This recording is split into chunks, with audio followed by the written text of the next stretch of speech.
ఓం శ్రీ మాత్రే నమః. ఓం శ్రీ మహంకాళే నమః. పిన్గా రుచులకు స్వాగతం. హాయ్ అమ్మ. ఈరోజు సాంబార్ అన్నం తయారు చేసుకుందాము. దానికి కావాల్సిన పదార్థాలు, నేను అన్నం పొయ్యం పెట్టాను. ఒక గ్లాసు బియ్యానికి 4 గ్లాసుల దాకా నీళ్లు పోసుకోండి. బాగా మెత్తగా అవ్వాలి అన్నం. నేను పెట్టేసాను ఉడుకుతూ ఉంటుందని. మామూలు సాంబార్లు వేసుకుంటాం కదా, సొరకాయ, వంకాయ, టమాటా, పచ్చిమిరపకాయలు, క్యారెట్. మంచి గుమ్మడికాయ వేసుకోవాలనుకుంటే మంచి గుమ్మడికాయ కూడా వేసుకోవచ్చు. అల్లం ముక్కలు, కొత్తిమీర, కరివేపాకు కనిపిస్తున్నాయా?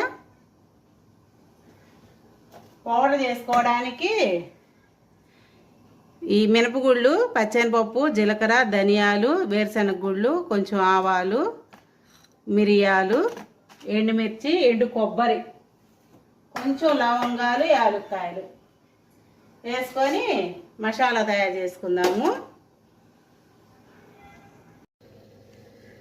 సాంబార్ రైస్కి అన్ని వస్తువులు చూపించాను కదమ్మా.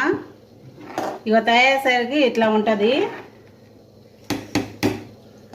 సాంబార్ రైస్ చాలా టేస్ట్గా ఉంటుంది అన్నమాట.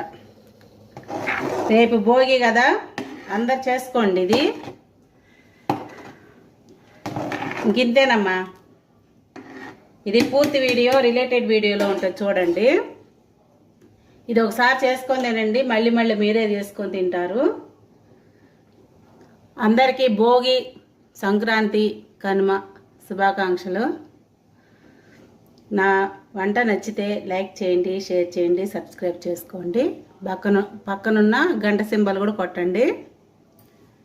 చేసుకోండి, కంపల్సరీ చేసుకోండి రేపు భోగి రోజు. ఉంటామా?